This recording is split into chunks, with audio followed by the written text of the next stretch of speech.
Donald Trump is running for president in the 2024 election after he lost re-election in 2020, joining only 5 other former presidents to run after a loss. He and 8 other Republican candidates are going for the Republican nomination, with the first debate occurring last week on August 23, 2023. Trump, however, did not attend this debate. Instead, he spent his evening with former Fox News anchor Tucker Carlson in a one-on-one interview to go over his thoughts on the election, his stances on old and new issues, and what he thinks is going to happen in the future. This is The Political Stalker. Let's get started. August 23, 2023. Trump leads in the polls by a staggering 37.7% against the other 8 candidates, and chooses not to attend the debate. Why are you at the Fox News debate tonight in Milwaukee? Well, you know, a lot of people have been asking me that. Do I sit there for an hour or 2 hours, whatever it's going to be, and get harassed by people that shouldn't even be running for president? I don't think it's right to do it. If you're leading by 50, 60, I have one problem leading by 70 points. Saying that it just doesn't make sense when he already leads by as much as he does. We do have another video talking about everything you need to know about the first Republican debate that will be linked after this one, so be sure to check that one out. And before we get started, be sure to subscribe and hit the bell icon to stay up to date with everything you need to know about politics. And before we continue with the interview, let's take a look at who is on the other side of it. Tucker Carlson. Carlson is unapologetically conservative and sides with Trump on a lot of controversial topics, something that we will see during this interview. This is important to factor in while listening, since he is not likely to challenge his interviewee in any way that makes him uncomfortable or that he's not prepared for. Carlson was recently and unexpectedly fired by Fox News. Carlson has since been continuing his journalism career on Twitter, or now X.com, where this interview was shown. After asking about the debate, Carlson asked Trump if he thinks TV is declining, to which Trump said that it was, and called out MSNBC, CNN, and Fox's lowering ratings, and even called MSNBC corrupt news. You know, it's fake news, as I said. I think I came up with that term. I hope I did, because it's a good one. It's not tough enough anymore. It's corrupt news. You know, really what you do is call it corrupt news, but somehow that doesn't play as nicely. He then went on to say that he believes that this interview on X.com will get higher ratings than any of those channels, and even the debate happening that same night. But we'll get bigger ratings using this crazy forum that you're using than probably the debate. Within 24 hours, the interview post received 154.7 million views on X.com. Now, this means that the post specifically was seen 154 million times, not necessarily the video was watched, but compared to the debate with its 12.8 million, it's safe to say that Trump was most likely correct.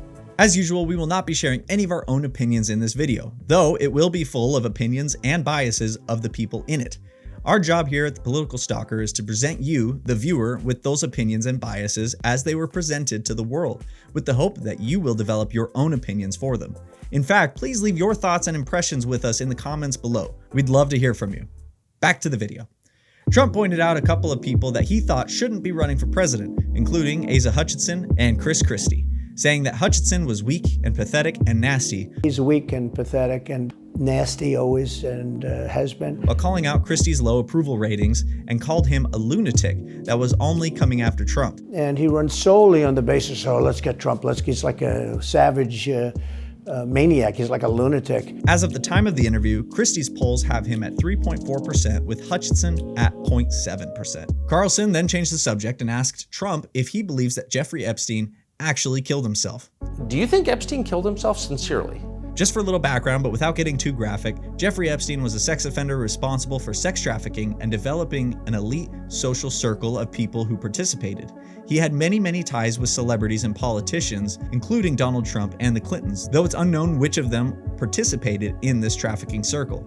A month after being arrested in 2019, Epstein was found dead in his cell by apparent hanging, though poor surveillance at the jail has led to much skepticism on the matter. Trump responded indecisively, saying that he doesn't know if Epstein was killed or not, but that the whole situation was handled very poorly. I mean, I don't really believe. I think he probably committed suicide. Certainly, it wasn't well done. They had no cameras. They had no anything. Everybody was sleeping, and you know, a case could be made. Look.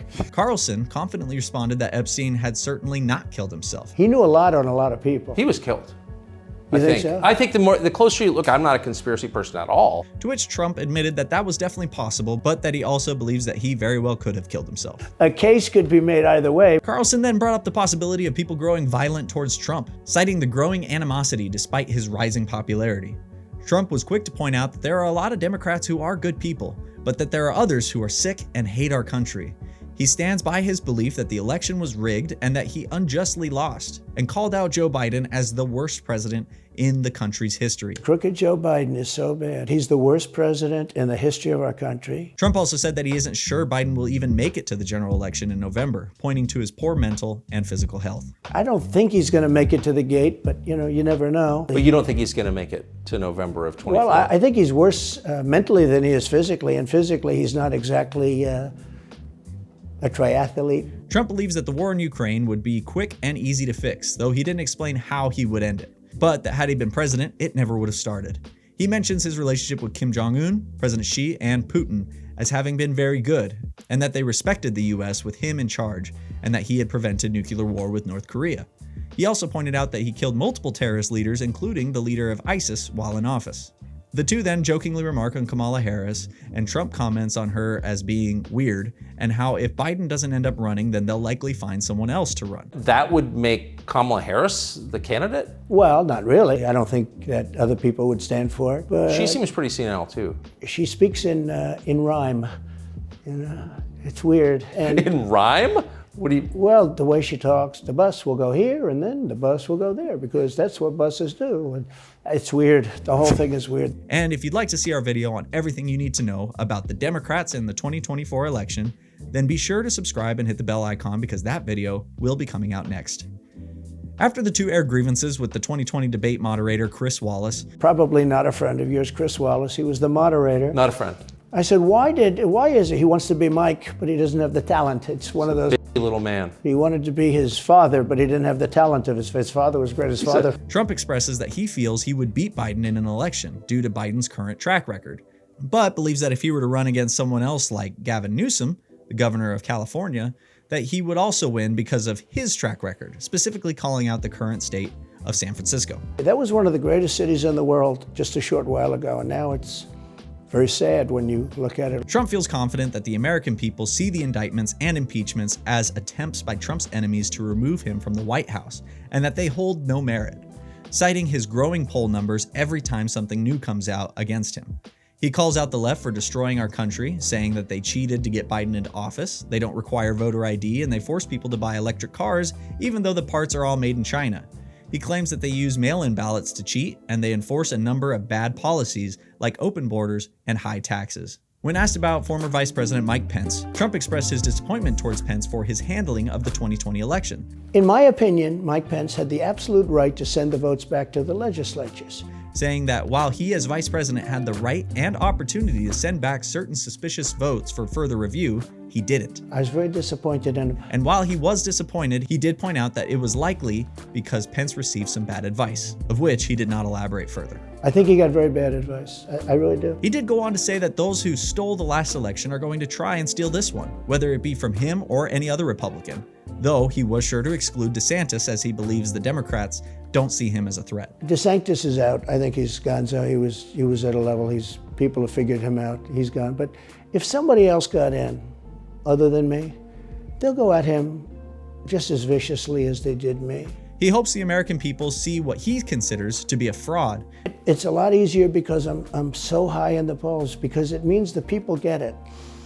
The people see it's a fraud. And that he sees a double standard of Democrats doing the very thing he is getting indicted for, but getting away with it. She's challenging the election. So that would mean that she should be indicted, but that would mean also that Stacey Abrams in Georgia should be indicted. Do you think Stacey Abrams will be indicted for that?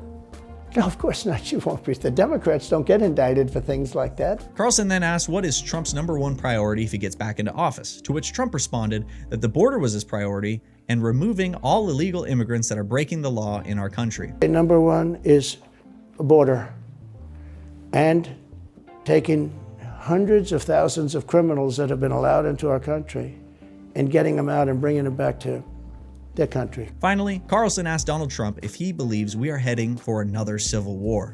Trump shared that the large number of people participating in the protests on January 6, 2020 were filled with unity and love, but that a small percentage of them were filled with hatred. That being said, he isn't sure that we're moving towards a physical conflict between opposing sides and seems to believe that we won't be seeing another civil war anytime soon. There's a level of passion that I've never seen. There's a level of hatred that I've never seen, and that's probably a bad combination. Donald Trump, thank you. Thank you very much. Very much. Thank you. And with that, the 46-minute interview wrapped up. Donald Trump is currently one of the most divisive people on the planet, and we'd love to hear your thoughts on this interview in the comments below. Though, let's try and avoid our own civil war down there today. Let us know what topics or people we should cover in the future. Don't forget to subscribe and hit the bell icon to be notified of those videos. This has been The Political Stalker, and we will see you next time.